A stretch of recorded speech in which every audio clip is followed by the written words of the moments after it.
Hello anime lovers, welcome to explanation YouTube channel. And আজকের ভিডিওতে আমরা এক্সপ্লেন করতে যাচ্ছি classroom of the elite episode number 2। So let's explain.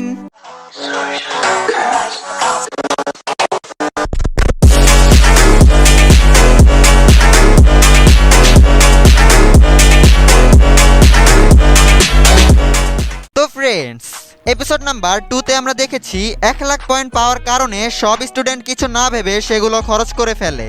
এভাবেই সময় চলে যায় আর সেই মাস শেষ হয়ে যায়। তো পরের মাসে চাবাসীরা তাদের সবাইকে তাদের কর্মকাণ্ডের ব্যাপারে বলে আর বলে তারা 0 পয়েন্ট কেন পেয়েছে, যেটা শুনে সব স্টুডেন্ট ভয় পেয়ে যায়। এখন এপিসোড নাম্বার 2, এখানে আমাদের একটা দৃশ্য দেখানো হয় যেখানে স্টুডেন্ট সুইমিং পুলে মজা করছিল। তো বেচার আমাদের আয়নো কোজি এক কোনায় বসে এটা ভাবতে থাকে, আমি এখনো পর্যন্ত একটা ফ্রেন্ড বানাতে পারলাম না। তখনই হরিকিতা সেখানে এসে বলে, তুমি কি ভাবছো? তো আয়নো কোজি বলে, তেমন কিছু না, আমি শুধু নিজের মধ্যে হারিয়ে গেছিলাম। তারপর হরিকিতা তার পাশে বসে পড়ে আর বলতে থাকে, এরা এত কেয়ারলেস কিভাবে হতে পারে? যেটা শুনে আয়নো কোজি বলে, মনে হয় তারা কষ্ট ভোলানোর চেষ্টা করছে। তো হরিকিতা বলে, মনে হয়, কিন্তু এস সিস্টেমের নজরে তারা সবচেয়ে ফালতু ডিফেক্টিভস। এরপর আয়নো কোজি তার মনে মনে বলে, এস সিস্টেম, হ্যাঁ? এটা বলে সে ফ্ল্যাশব্যাকে চলে যায় যেখানে চাবাসীরা সব স্টুডেন্টদের বলে, তো এটা হলো এস সিস্টেম। এটা রিয়েল সময় স্টুডেন্টের ক্যাপাবিলিটিকে ইভ্যালুয়েট করে আর তাদের নিউমেরিক্যাল ভ্যালু প্রোভাইড করে। দেখো, তোমরা ক্লাস 1D এর নিজেরাই প্রুফ করে দিয়েছো যে তোমরা শেষ র্যাঙ্ক কেন ডিজার্ভ করো। তোমরা সবচেয়ে ফালতু ডিফেক্টিভস। কিন্তু আমি অনেক ইমপ্রেস হয়েছি, কারণ আজ পর্যন্ত ইতিহাসে কোনো ক্লাসই 1 মাসে সব পয়েন্ট শেষ করে নাই, এমনকি ক্লাস ডিও না। আর তখনই হিরাতা দাঁড়িয়ে বলতে থাকে, সেন্সে, আমাদের এতটুকু তো বলেন যে পয়েন্ট কিভাবে পাওয়া যায় আর কিভাবে কম হয়। তো চাবাসীরা বলতে থাকে, যেমনটা বাস্তব দুনিয়ায় হয় সেরকম ভাবে আমিও তোমাদের পারফরমেন্স রিভিল করতে পারবো না। স্টুডেন্টদের প্রত্যেক ক্লাসের পয়েন্টের 100 প্রাইভেট পয়েন্ট দেওয়া হয়। যখন তোমরা সবাই এখানে এসেছিলে তখন সবার কাছে 1000 ক্লাস পয়েন্ট ছিল। অন্যভাবে বলতে গেলে তোমরা সবাই সেই সব পয়েন্ট হারিয়ে ফেলেছো। যেটা শুনে কুশিতা বলে, পয়েন্ট ফেরত পাওয়ার জন্য আমরা কি কোনো চান্স পাবো? তো চাবাসীরা বলে, অবশ্যই, যদি তোমরা বেশি পয়েন্ট হাসিল করো তাহলে তোমরা ক্লাস সিতেও প্রমোশন পেতে পারো। তখন ক্লাস সি ক্লাস ডি এর জায়গা নিয়ে নিবে। সবচেয়ে বেশি অপরচুনিটি তোমরা মিড টার্মসে পাবে আর সেখানে যদি তোমরা ভালো স্কোর করো তাহলে তোমাদের 100 পয়েন্ট দেওয়া হবে। যেটা শুনে কিছু স্টুডেন্ট নিজেদের মধ্যে কথা বলতে থাকে, শুধু 100 পয়েন্ট দিয়ে কি বা হবে, তারপরও কিছু না থাকার চেয়ে এইটুকু থাকাও ভালো।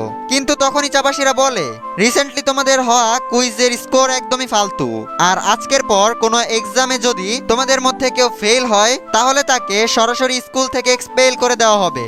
আর এরই সাথে আয়নো কোজির ফ্ল্যাশব্যাক এখানেই শেষ হয়ে যায়।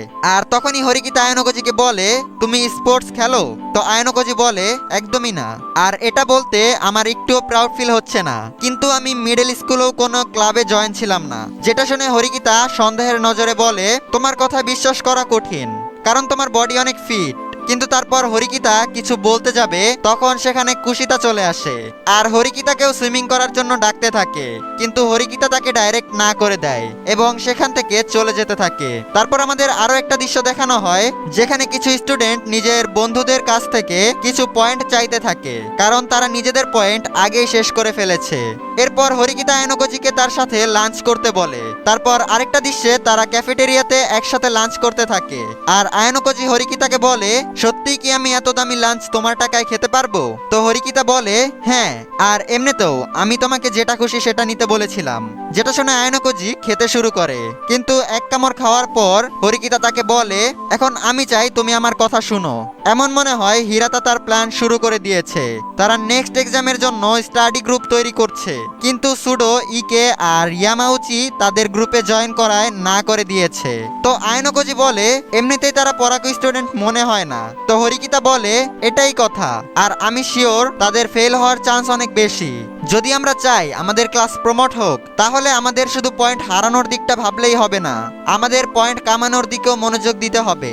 তারপর আয়নো কোজি বলে, তো তুমি কি স্টাডি গ্রুপ শুরু করতে চাও? তো হরিকিতা বলে, হ্যাঁ, আর তুমি হয়তো জেনে গেছো আমি তোমার কাছে কি চাই। তো আয়নো কোজি বলে, আমাকে এসবের মধ্যে টেনো না। তো হরিকিতা বলে, মনে রেখো তুমি আমার সবচেয়ে দামি খাবার খেয়েছো, আর কুশিতার সাথে মিশে তুমি যে আমার উপর ষড়যন্ত্র করেছো সেটার জন্য আমি তোমাকে এখনো মাফ করিনি। যদি তুমি সেটার প্রতিদান দিতে চাও তাহলে তুমি তাদের রাজি করাও আর আমার স্টাডি গ্রুপে নিয়ে আসো। এটা হচ্ছে আমার ফোন নাম্বার আর ইমেল অ্যাড্রেস, দরকার পড়লে কন্ট্যাক্ট করো।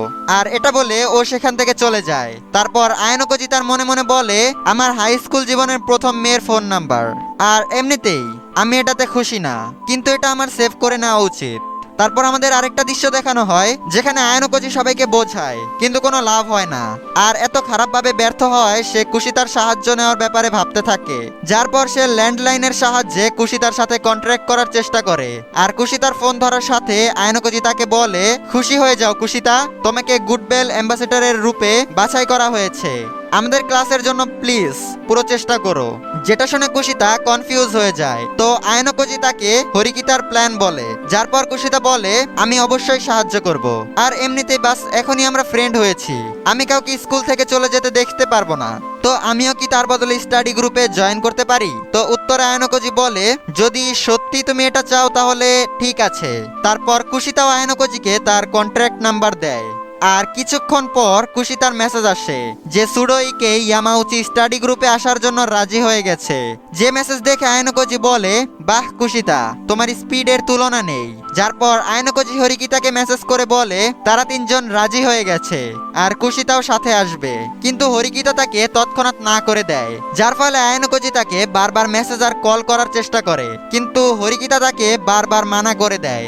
যার পর আয়নকজি কুশিতাকে সব কথা বলে, যেটা শুনে কুশিতা বলে, তুমি সবকিছু আমার উপর ছেড়ে দাও, বাকি সব আমি দেখে নিব। তারপর আমাদের আরেকটা দৃশ্য দেখানো হয় যেখানে স্টাডি গ্রুপে হরিকিতা সুডোকে বলে, তুমি কোনো কাজের না, যেখানে তুমি সিম্পল একটা ইকুয়েশন সলভ করতে পারছো না। যেটা শুনে সুডো রেগে যায় আর হরিকিতার কলার ধরে বলতে থাকে, লেখাপড়ার চিন্তা কার আছে, আমি তো বাস্কেটবলে আমার ক্যারিয়ার বানাতে চাই। তো হরিকিতা বলে, তুমি বাস্কেটবল প্লেয়ার হতে চাও? কি বাচ্চাদের মতো কথা, যার ভিতর ওয়াদা পূরণ করার ক্ষমতা আর ডেডিকেশন নেই সে কখনো প্রফেশন হতে পারে না। আর এত কিছু শোনার পর সুডো তার ব্যাগ গুছিয়ে ক্লাব অ্যাক্টিভিটিসের জন্য বেরিয়ে যায়, যেটা দেখার পর ইকে আর ইয়ামাউচিও সেখান থেকে চলে যায়। যার পর কুশিতা হরিকিতাকে বলে, হরিকিতা, কেউ তোমার সাথে পড়তে চাইবে না যদি তুমি এমন ব্যবহার করো। যেটা শুনে হরিকিতা বলে, মনে হয় এটা আমারই ভুল ছিল, আমি এখন বুঝতে পেরেছি, আমি শুধু আমার সময় নষ্ট করছিলাম। মানে যদি তাদের কারণে আমাদের ক্লাস পিছিয়ে থাকে তাহলে ভালো হবে আমরা এখনই তাদের থেকে মুক্তি পেয়ে যাই। এমনিতেও তুমি এখানে কেন এসেছো, আমার ক্ষতি করার জন্য? তো কুশিতা বলে, তুমি এসব কথা এত সহজে কিভাবে বলে ফেলো? এই কথা বলে কুশিতাও সেখান থেকে চলে যায়। যার পর দৃশ্য পরিবর্তন হয় আর আমরা আয়নকজিকে তার বেডে শুয়ে থাকতে দেখি। যার পর সে বাইরে কিছু কেনার জন্য যায়, যেখানে সে অন্য কারো আওয়াজ শুনতে পায় আর দেখে সে বুঝতে পারে সেটা আর কেউ নয়, সেটা হরিকিতা, তাও একটা ছেলের সাথে।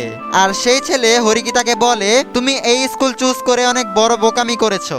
তো হরিকিতা বলে, এরকম কিছু না ভাইয়া, আপনি দেখে নিয়েন, আমি ক্লাস এ পর্যন্ত অবশ্যই পৌঁছাবো। যেটা শুনে সেই ছেলে পেছনে তাকায় আর আয়নকজি তার মনে মনে বলে, স্টুডেন্ট কাউন্সিলর প্রেসিডেন্ট। যার পর স্টুডেন্ট কাউন্সিলর প্রেসিডেন্ট মানে মানাবু তার বোনের হাত ধরে দেয়ালের সাথে লাগিয়ে দেয় আর বলে, আমার ছোট বোন ক্লাস ডি তে অ্যাসাইন হয়েছে আর এটার কথা আমাকে শুনতে হবে, এখনই এই স্কুল ছেড়ে দাও।